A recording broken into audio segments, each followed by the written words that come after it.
명품 브랜드의 최고봉으로 불리는 프랑스 출신의 에르메스, 더 이상 설명이 필요 없는 브랜드입니다. 1837년 처음 탄생해 6대째 그 전통을 이어가고 있는 이 럭셔리 브랜드는 가방과 의류, 스카프, 신발과 향수 등 다양한 제품들을 선보이며 우리에게 사랑받고 있죠. 샤넬, 그리고 루이비통과 함께 3대 명품 브랜드로 불리는 에르메스의 숨은 역사와 재미있는 사실들은 무엇이 있을까요? 에르메스는 원래 파리에서 유럽 귀족들을 위한 말 한 장을 만드는 가게로 그 역사를 시작했습니다. 에르메스가 처음 창립된 1837년에만 하더라도 사람들이 일상생활에서 말을 타고 이동하거나 스포츠를 즐기는 것은 흔히 있는 일이었죠. 당연히 귀족들과 상류층들은 더 고급스러운 승마용품과 말 한 장을 원했는데 에르메스가 이 수요를 충족시키면서 이름을 알려나가기 시작했습니다. 에르메스는 새들 스티치라는 바느질 기법을 이용해 말 한 장을 만들었는데요. 이렇게 만들면 제품이 튼튼해져 내구성이 좋아집니다. 사람들이 에르메스의 제품에 호감을 느끼게 된 것은 당연한 일이었죠.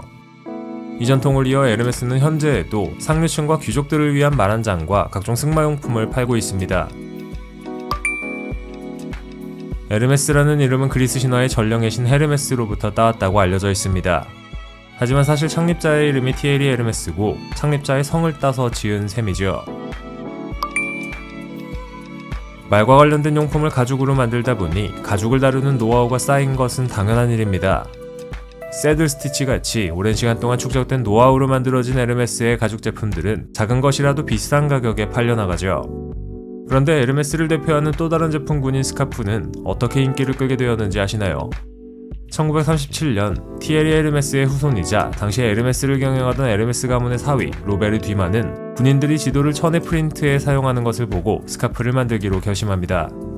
당연히 소재는 고급스럽고 피부에 닿아도 부드러운 실크였죠. 이렇게 해서 탄생한 것이 까레라는 실크 스카프였는데요. 까레는 프랑스어로 정사각형이란 뜻을 지닌 단어로 에르메스의 정사각형 스카프와 잘 어울리는 이름이었습니다. 이후 현재까지 수백 개의 스카프를 선보이며 에르메스는 세계 최고의 스카프 브랜드 중 하나로 거듭났죠. 명품 브랜드는 제품 포장에도 많은 신경을 쓰는데요. 에르메스도 예외는 아닙니다. 에르메스의 오렌지색 박스는 여자들을 설레게 하는 것으로 우리에게 잘 알려져 있습니다. 재미있게도 원래 에르메스의 포장 박스 색깔은 크림색에 가까운 색상이었는데 전쟁으로 인해 이 색을 만들 수 있는 원료가 부족해져서 2차 대전 이후로는 쉽게 구할 수 있는 오렌지색 원료로 박스를 만들기 시작했고 현재까지 이어져 오게 되었죠. 최근에는 188가지 크기의 박스로 고객들에게 제품을 제공한다고 하니 관심이 있다면 수집해보는 것도 좋겠습니다. 단, 모두 모으려면 돈이 많아야겠죠. 우리가 일상생활에서 흔히 사용하는 지퍼와 에르메스가 연관되어 있다면 창립자 티에리 에르메스의 손자였던 에밀 에르메스는 1917년 우연히 미국에 갔다가 지퍼라는 발명품을 발견합니다. 이게 프랑스에 들어오면 대박이 날 것이라고 생각한 그는 프랑스 내에서 지퍼에 대한 독점적인 특허권을 얻어 자사의 가죽 제품과 의류 등에 사용했죠. 편리함 덕분에 에르메스의 제품들은 사람들에게 큰 인기를 끌 수밖에 없었습니다. 최근 코로나로 인해 대면 활동이 줄어들면서 직접 매장을 통해 물건을 구매하는 것도 줄어들고 있습니다. 이제 사람들은 모든 것을 온라인에서 구매해 집으로 주문하는데 명품 브랜드들도 예외는 아닙니다. 과거에는 번거롭게 오프라인 매장에서만 구매할 수 있었던 것을 이제는 집에서 간편하게 구매할 수 있죠. 그런데 이미 코로나 이전부터 에르메스 제품은 온라인에서 구매할 수 있었다는 사실을 알고 계시나요? 에르메스는 명품 브랜드 중 온라인 판매에 많은 관심을 갖고 있는 브랜드로 유명한데 무려 2001년부터 온라인 쇼핑몰을 운영해온 선두주자입니다. 인터넷의 가능성을 미리 알아보았다고 할 수 있겠네요. 이전의 영상에서 루이비통과 여러 명품 브랜드들이 LVMH 소속하에서 성장해 나가고 있다고 말씀드렸습니다. LVMH뿐만 아니라 구찌가 속한 케이링그룹과 몽블랑, 까르띠에가 속한 리치몬트 그룹 같이 많은 브랜드를 소유한 회사들이 명품 시장을 독점해 나가고 있는 상황이죠. 하지만 이런 명품 그룹에 속해 있지 않고 독자적으로 브랜드를 운영하는 회사가 몇 군데 있는데요. 에르메스도 그중 하나입니다. 여전히 에르메스는 가족 경영으로 운영되죠. LVMH에서 에르메스를 인수하기 위해 여러 번 제안을 했지만 그때마다 에르메스는 거절했다고 알려져 있습니다. 에르메스를 대표하는 로고는 바로 마차입니다. 원래 마구용품과 안장을 판매하는 회사였으니 이런 로고를 사용하는 것도 별로 이상하진 않죠. 칼렛이라고 불리는 이 로고는 한 그림으로부터 영감을 받아 만들어졌는데 바로 프랑스의 화가 알프레드 드리가 그린 석판화입니다. 이 정도면 완전히 카피 아닌가요? 많고 많은 에르메스의 제품들 중에서 아마 사람들이 가장 열광하는 제품군은 바로 여성용 가방이 아닐까 합니다. 인기 모델의 짝퉁도 1000만원에 팔려나갈 정도니 얼마나 인기가 있는지 아시겠죠? 에르메스 가방처럼 돈이 있어도 사기 쉽지 않은 제품은 찾아보기도 쉽지 않습니다. 이런 에르메스의 여성용 가방 라인은 1920년대부터 제작되기 시작했는데 지금까지 등장한 수많은 제품들 중에서 족적을 남긴 건 단연코 켈리백과 버킨백입니다. 켈리백은 모나코의 왕비이자 미국의 유명 여배우였던 그레이스 켈리의 이름을 따 만들어진 가방인데요.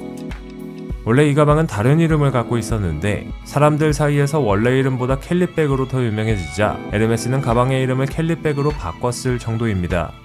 그리고 에르메스 가방의 양대 산맥 중 다른 하나는 바로 버킨백입니다. 영국 출신 배우이자 가수였던 제인 버킨의 가방이라 버킨백이라는 이름이 붙었는데요. 에르메스의 CEO 장루이 듀마가 직접 제인 버킨을 위해 만들어준 가방입니다. 재미있는 것은 정작 제인 버킨은 이 비싼 가방을 시장 가방 쓰듯 막 굴렸으며 살면서 그녀는 단 하나의 버킨백만을 사용했다는 점이죠. 지금 보고 계신 이 악어 가죽 버킨백은 아마 세계에서 가장 비싼 가방일지도 모르겠습니다. 이 가방은 2017년 한 경매에서 38만 달러, 즉 한화로 4억이 넘는 가격에 팔렸습니다. 에르메스의 판매 전략은 사람을 피말리게 합니다. 명품의 가치가 희소성에서 나온다는 것을 에르메스는 정말 잘 알고 있는 것 같죠. 돈이 있어도 가방을 사려면 몇 달에서 몇 년까지 기다려야 하며 그마저도 쉽게 기회를 주지 않고 자체적으로 고객들을 선별해 물건을 판매하기까지 합니다. 가방을 구매하기 위해 고객들은 기다려야 하며 기다리는 동안 지갑이나 벨트, 스카프 같은 소품을 통해 소유욕을 충족하죠. 그리고 이런 제품들을 구매해야만 가죽 가방을 구매할 수 있는 기회를 주기도 합니다. 이런 마케팅 전략은 매우 성공적이어서 2018년의 세계적인 불경기에도 에르메스의 액세서리 부문 매출은 14%나 증가했을 정도였죠. 하지만 아무리 켈리백과 버킨백을 갖고 싶어도 에르메스의 액세서리를 고민도 안 하고 사는 건 부담스러울 수도 있겠습니다. 물론 몇십만원대 제품도 있긴 하지만 부담스러운 가격의 제품들도 있죠. 대표적인 예가 에르메스에서 판매하는 인테리어를 위한 홈퍼니싱 제품인데요. 잠깐 살펴보자면 300만원짜리 체스 세트, 500만원짜리 담요, 2천만원이 넘는 랜턴, 그리고 수천만원짜리 의자를 판매하고 있습니다. 이걸 고민 없이 살 수 있다고요? 그저 부러울 따름이네요. 에르메스의 가방이 명품 소리를 듣는 이유는 오래된 역사와 희소성 말고도 또 있습니다. 바로 장인정신 마케팅이죠. 알려진 바에 의하면 에르메스에서 가방을 만드는 장인들은 2년간의 교육을 거쳐야만 가방을 만들 수 있으며 장인들은 새들 스티치라는 손바느질 방식으로 가방을 만드는데 이 방식으로 가방 하나를 만드는데 48시간 정도가 소요된다고 홍보하고 있습니다. 다시 말해 이렇게 노동력을 투입해 만들었으니 비싼 가격을 받는 것은 당연하다는 논리가 되어 에르메스가 명품이 되는 것이죠. 최근 에르메스는 가방과 지갑, 스카프와 향수뿐만 아니라 뷰티 분야에도 큰 관심을 가지고 사업 영역을 확장해 나가고 있으며 소비자들에게 많은 사랑을 받고 있습니다. 그동안 쌓아올린 명품의 이미지로 새로운 분야에서 비슷한 컨셉을 갖고 제품을 판매하는 건데요. 이렇게 여전히 우리에겐 콧대 높은 명품 브랜드 중 하나이지만 오랜 기간 동안 쌓아온 역사와 뜨거운 인기를 본다면 절대로 그 콧대가 근거 없는 자신감이라고 이야기하지는 못할 겁니다. 고집스럽게 가족 경영을 이어오고 있는 그들이 앞으로 어떤 멋진 제품들을 내놓을지 기대가 되는 순간이네요.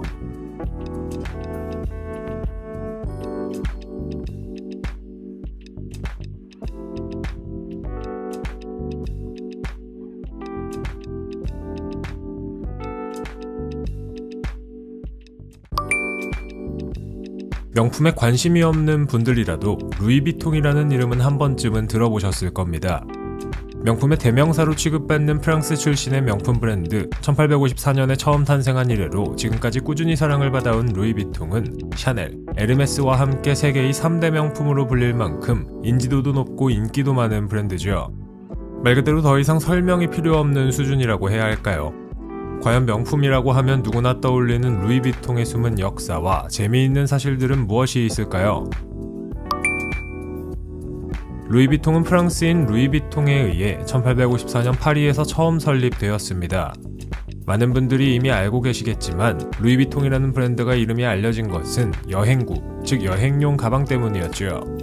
원래 상판이 둥글던 기존의 여행용 트렁크는 겹겹이 쌓을 수 없는 등 여러모로 불편한 점이 있었습니다. 창립자 루이비통은 여기에서 착안해 상판이 평평한 트렁크를 만들었는데 이 디자인이 사람들에게 편리함으로 인식되어 인기를 끌게 되었던 겁니다. 그래서 루이비통 하면 여행 가방이라는 인식이 생겨난 것이죠. 과거 여행구로 이름을 알리기 시작했을 때 루이비통이 주로 만들던 제품은 바로 이렇게 생긴 트렁크였습니다. 무거운 이 트렁크를 들고 다니기 위해선 하인들을 부릴 수 있어야 했죠. 그래서 이런 트렁크를 들고 다니며 여행을 다닐 수 있는 것도 마차를 사용하고 하인을 부릴 수 있는 귀족들이었습니다. 당시 창립자 루이비통이 만든 디자인의 여행용 트렁크는 지금까지도 꾸준히 제작되고 있습니다. 재미있는 것은 이 트렁크들이 어찌나 튼튼하게 만들어졌는지 수십 년이 지난 제품도 여전히 그 원형을 유지하고 있다는 건데요. 만들어진 지 수십 년이 된 제품들도 비싼 가격의 수집가들에게 팔린다고 하니 득템할 기회가 있으면 무조건 주워두는 게 낫겠습니다. 루이비통이 20세기의 세계적인 명품 브랜드가 될 수 있었던 것은 루이비통의 아들 조르주 비통 때문이었습니다. 어떤 좋은 제품이라도 사람들에게 알리지 않으면 팔리지 않는데 루이비통이 좋은 제품을 만들었다면 조르주 비통은 그 제품을 사람들에게 알리는 역할을 했죠. 덕분에 루이비통은 여행 가방의 대표 브랜드로 전 세계 사람들에게 인식되었고 이 시기부터 루이비통은 명품의 이미지를 차근차근 쌓아갈 수 있었습니다. 아무래도 가격이 비싼 명품이다 보니 진품을 구매할 수 없는 사람들이 루이비통 가품을 종종 구매하곤 합니다. 아마 진품보다 가품이 더 많이 존재하는 몇 안 되는 브랜드 중 하나가 바로 루이비통이 아닐까 하는데 그 중에서도 가장 많은 가품이 존재하는 건 바로 모노그램이 새겨진 제품입니다. 전 세계에 존재하는 루이비통 모노그램 제품의 99%는 가품이지요. 뿐만 아니라 바둑판 무늬의 다미의 패턴도 가품이 많은 것으로 유명한데요. 아이러니한 점은 이 패턴들이 가품 방지를 위해 만들어졌다는 겁니다. 현재 루이비통은 여행 가방뿐만 아니라 일상생활에서 들 수 있는 핸드백과 신발, 각종 소품, 의류와 향수 등을 만들기도 합니다. 핸드백이 처음 탄생한 것은 2차 대전 전후이며 가방 이외의 다른 제품들을 만들기 시작한 것은 1997년으로 그리 오래되지 않은 시간이죠. 도대체 여행 가방을 만들던 회사가 어떻게 옷까지 만들게 된 걸까요? 답은 매출에 있습니다. 돈을 벌어야 했기 때문이었죠. 루이비통과 주류 회사인 모에든 샹동의 합작으로 탄생한 명품 그룹인 LVMH의 아래에서 루이비통은 기존에 쌓아올린 이미지를 바탕으로 다양한 제품들을 만들기 시작했습니다. 그 결과 젠가나 필통, 볼펜, 무선 이어폰 같은 해괴망측한 제품들이 탄생하기는 했지만 어쨌든 다양한 제품들 덕분에 루이비통의 매출은 급성장할 수 있었죠. 루이비통이 2000년대 들어 변화를 통해 고리타분한 명품에서 힙스러움의 상징으로 떠오를 수 있었던 것은 바로 이 디자이너 마크 제이콥스 때문이었습니다. 그는 90년대와 00년대까지 아저씨, 아줌마들이나 드는 것으로 생각되었던 루이비통의 이미지를 새롭게 바꾸었지요. 아마 여러분들이 기억하는 독특한 루이비통 제품들은 대부분 이 사람의 머리와 손끝에서 나왔을 가능성이 큰데요.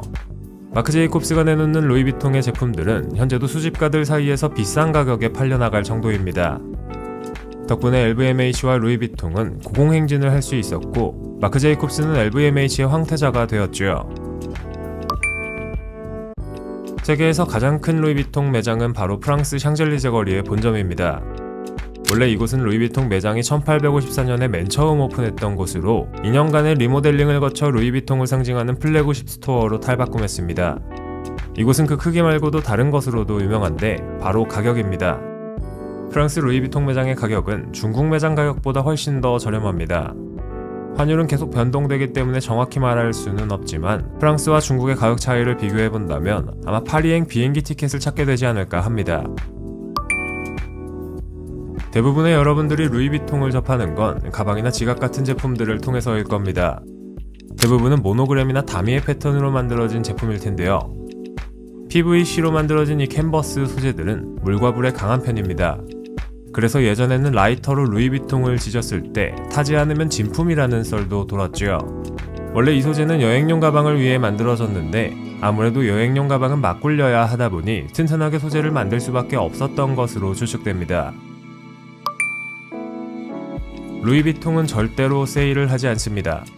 그리고 아울렛에도 입점하지 않죠. 그만큼 루이비통은 철저하게 제품의 가격에 대한 관리를 합니다. 그래야 브랜드의 가치가 계속 유지되기 때문이지요. 또한 루이비통은 남는 재고를 불태워서 모두 없애버린다고 하는데요. 멀쩡한 제품을 태우는 이유 또한 루이비통의 브랜드 가치를 유지하기 위해서입니다.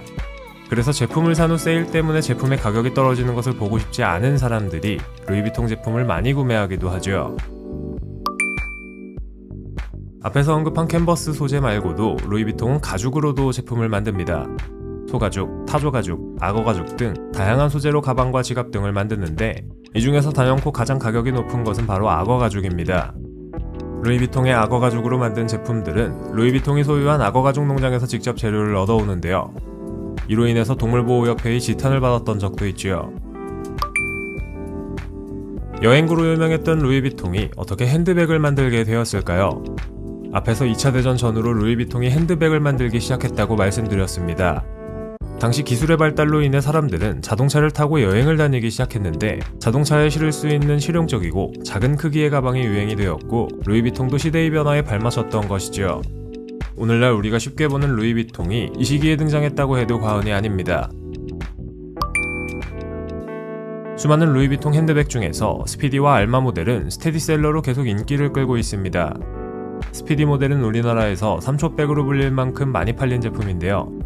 원래 이 제품은 영화 티파니에서 아침을에 출연했던 배우 오드리 헵번을 위해 디자인된 가방이었고 알마 모델의 경우 샤넬의 창립자 코코 가브리엘 샤넬을 위해 맞춤 제작된 적이 있기도 합니다. 인기 있는 모델 중 하나인 네버풀 토드백은 매우 튼튼해서 100kg 정도의 하중을 견딜 수 있다고 합니다. 사람이 들어가도 찢어지지 않을 정도라고 하니 말 다 했네요. 루이비통의 제품들은 모노그램, 다미에, 타이가 등 다양한 패턴으로 제작됩니다. 자신의 취향에 따라 다양한 제품을 고를 수 있는 건 좋은 점인데요. 그 중에서 여성들의 많은 사랑을 받는 패턴이 있는데 바로 에삐 라인입니다. 재미있게도 원래 이 패턴은 1923년 인도의 한 군주를 위해 만들어졌다고 하는데요. 가장 먼저 에삐 패턴으로 만들어진 제품이 T세트였다고 하니 놀라울 따름이네요. 창립자인 루이비통과 그의 아들 조르주 비통은 자신들이 만든 자물쇠에 매우 자부심을 가져서 미국의 한 마술사에게 자신들이 만든 자물쇠로 잠겨진 가방에서 탈출해 볼 것을 제안하기도 했습니다. 그 마술사가 이 제안에 응답하지는 않았지만 덕분에 루이비통의 자물쇠가 튼튼하다는 것으로 사람들에게 인식되기 시작했지요. 루이비통도 지금까지 많은 콜라보를 했는데 아마 그중 가장 많은 관심을 끈 협업은 슈프림과의 협업이지 않을까 싶습니다. 아이러니한 점은 슈프림이 이전에 루이비통을 카피해 만들었던 스케이트보드 때문에 루이비통으로부터 고소를 당한 적이 있다는 점인데요. 어쨌든 콜라보 제품은 발매 당일 수많은 구매자들이 줄을 서는 것으로 그 기대를 증명했습니다. 협업 제품들은 최초 구매자들에 의해 최대 30배의 가격에 팔려나갈 만큼 인기를 끌었는데요. 이로 인해 리셀러들에 대한 비판의 목소리가 쏟아져 나오기도 했습니다. 2010년대에 들어서는 오프화이트를 맡았던 버지라블로가 루이비통의 남성복을 맡으면서 한 단계 더 높게 도약했습니다. 버지라블로는 스트릿 감성을 루이비통에 그대로 녹여 넣어 브랜드를 어나더 레벨로 올려두었지요. 루이비통의 디자이너 중에서 흑인이 별로 없었다는 점을 감안해보면 버지라블로의 발탁은 꽤나 이례적인 일이었습니다. 그만큼 버질이 루이비통의 브랜드 이미지를 바꿔주었으니 그 보답은 충분히 한 셈인데요. 안타깝게도 그는 최근 죽음을 맞이했는데 이는 루이비통에게는 큰 손실이라고 할 수 있겠습니다. 가끔 루이비통은 특이한 제품들을 만들기도 합니다. 달걀이나 과일을 매달 수 있는 핸드백부터 월드컵과 롤드컵 트로피 케이스, 지우개 목걸이 등 이해할 수 없는 제품들이 등장하죠. 그들은 도대체 왜 이런 제품을 만들까요? 마케팅이 필요 없을 정도로 유명한 이 브랜드의 제품이라면 무엇이든 사는 사람은 언제나 등장하게 마련이니까 만드는 것 아닐까요? 그만큼 루이비통이라는 이름에 걸린 이미지는 사람들에게 크게 다가옵니다. 과연 앞으로도 지금까지 그랬던 것처럼 루이비통이 계속 성공할 수 있을까요? 그들의 앞날이 기대가 되는 순간입니다.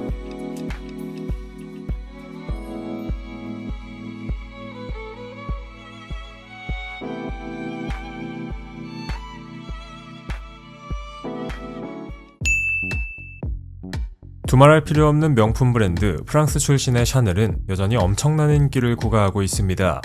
1910년 프랑스 파리에서 처음 시작된 이래로 지금까지 하나의 아이콘으로 자리 잡고 있는 샤넬. 많은 여자들에게 사랑받는 브랜드로 익히 알려져 있죠. 우리의 욕망을 자극하는 샤넬의 숨은 역사와 재미있는 사실들은 무엇이 있을까요? 샤넬의 매장은 1910년 프랑스 파리의 캉봉 거리에 처음 오픈했습니다. 초기에는 샤넬 모드라는 이름으로 약간의 의리와 모자를 주로 만들었죠. 재미있는 건 샤넬의 창립자 가브리엘 샤넬이 패션과는 거리가 먼 카바레에서 노래를 부르던 밤무대 가수였다는 건데요. 우리가 흔히 그녀를 코코 샤넬이라고 부르는데 여기서 코코는 카바레에서 사용하던 예명이었죠. 패션과 전혀 상관없던 그녀가 만든 모자가 의외로 유명 여배우들에게 인기를 얻었고 샤넬이라는 이름이 널리 알려지기 시작합니다. 처음 샤넬이 런칭되었을 당시 여성들의 의류는 대부분 꽉 끼고 불편한 옷들이었습니다. 이런 불편한 옷에서 벗어나 여성들이 입을 수 있는 편하면서도 스타일리시한 옷들을 처음으로 만들기 시작한 게 바로 코코 샤넬이었죠. 이전에는 여성스러움을 살려주었지만 입기 위해 고생을 해야 했던 코르셋 같은 옷들이 주를 이루었는데 샤넬은 우아함을 잃지 않으면서도 기존과는 다른 편리한 옷을 만들기 위해 노력했고 여전히 이런 샤넬의 스타일은 유지되어 오고 있습니다. 샤넬이 만든 옷 중에서 빼놓고 설명할 수 없는 것이 바로 1926년에 등장한 리틀 블랙 드레스일 겁니다. 원래 서양에서는 검은색이 상복의 의미 혹은 점원들이 입는 옷의 의미를 지녔는데 샤넬은 이러한 검은색을 일상 패션에 도입해 리틀 블랙 드레스를 디자인했습니다. 기존의 옷들에 비해 편리할 뿐만 아니라 멋을 유지할 수 있기까지 해서 많은 사랑을 받았지요. 이 검은 드레스는 1960년대 들어 다시 한번 큰 인기를 누리게 되는데 티파니에서 아침을 일한 영화에서 오드리 헵번이 지방시의 리틀 블랙 드레스를 입고 나왔기 때문입니다. 샤넬을 대표하는 또 다른 옷인 샤넬 수트, 1925년에 만들어져 이후 여성들에게 선풍적인 인기를 끌기 시작했습니다. 당시에는 컬러가 없는 이러한 종류의 재킷은 어디에서도 볼 수 없는 특이한 것이었습니다. 존 F 케네디의 아내 제클린 케네디도 핑크색 샤넬 수트의 팬이었다고 알려져 있죠. 의류도 유명하지만 지금의 우리에게 더 잘 알려진 건 바로 1929년에 처음 디자인된 샤넬의 여성용 가방입니다. 이렇게 보면 역사가 꽤 긴 것 같지만 본격적으로 가방이 생산되기 시작한 건 1955년부터였죠. 재미있는 건 샤넬의 가방들이 군용 가방과 승마에서 영감을 받아 탄생했다는 건데요. 퀼팅 패턴으로 유명한 샤넬의 가방들은 코코 샤넬이 승마를 할 때 말 한 장과 같이 사용하는 누비 원단을 보고 아이디어를 얻었던 것으로 알려져 있습니다. 지금은 여성스러움의 상징이지만 시작이 의외의 장소였다는 점이 조금 특이하면서도 재밌습니다. 샤넬은 가방뿐만 아니라 다양한 액세서리도 판매하는데요. 의외로 액세서리들은 옷이나 가방에 비해 매우 화려한 편입니다. 누가 보더라도 샤넬의 제품이라는 걸 알아볼 수 있게 만들어 놓은 게 많죠. 일부 학자들은 샤넬의 의상이 간결하고 단순한 반면 장신구는 그 반대로 만들어져 다양한 조합이 가능하도록 만들었다고 추측하고 있습니다. 샤넬 가방은 체인에 금속과 가죽이 꼬여져 있습니다. 이 체인은 샤넬에서 가장 먼저 선보였죠. 덕분에 여성들은 가방을 손에 불편하게 들고 다니지 않고 어깨에 메고 다닐 수 있게 되어 활동성이 더 높아졌습니다. 샤넬에선 이런 가방도 만들었습니다. 이 가방의 이름은 훌라후프 백입니다. 샤넬에서 쇼핑을 자주 하는 단골 고객에게는 단골 고객의 사이즈로 나무 마네킹을 직접 제작해준다고 합니다. 물론 이는 단골 고객의 옷을 만드는 데 이용되죠. 이 서비스를 받고 싶으면 얼마나 써야 하는 걸까요? 샤넬에서 웨딩드레스도 만드는 것 알고 계셨나요? 샤넬의 웨딩드레스는 제작하는 데만 최소 1000시간 이상이 걸리며 가격이 기본 1억부터 시작한다고 합니다. 항상 영상을 만들 때마다 궁금한 거지만 이런 건 도대체 누가 사는 걸까요? 샤넬의 넘버5는 30초에 하나씩 팔리는 세계적으로 유명한 향수죠. 이 넘버5라는 이름의 유래에는 숨겨진 비밀이 있습니다. 조향사 에르네스토 보가 이 향수를 포함해 10개의 샘플을 만들어 가브리엘 샤넬에게 보여주었을 때 샤넬이 고른 샘플이 5번이었기 때문에 넘버5라는 이름이 붙었죠. 당시 향수에 이름을 붙이던 것과는 전혀 다른 방식으로 이름을 붙인 겁니다. 지금은 샤넬이 고급스러움의 상징이지만 당시에는 혁신의 아이콘이었다는 것이 참 재미있는 사실이네요.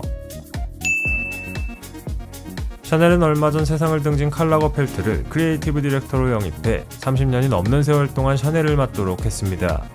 특이한 패션쇼 연출로 잘 알려진 칼 라거펠트는 샤넬을 성공적으로 운영했다는 평가를 받았습니다. 그는 1983년 샤넬에서 일을 시작하면서 자신만의 세계를 세상에 보여주었는데 코코 샤넬이 만들어낸 전통적인 샤넬의 이미지에 자신의 색을 넣어 사람들에게 큰 인기를 끌었죠. 그 덕분에 지금의 샤넬이 있을 수 있었다고 해도 과언이 아닙니다.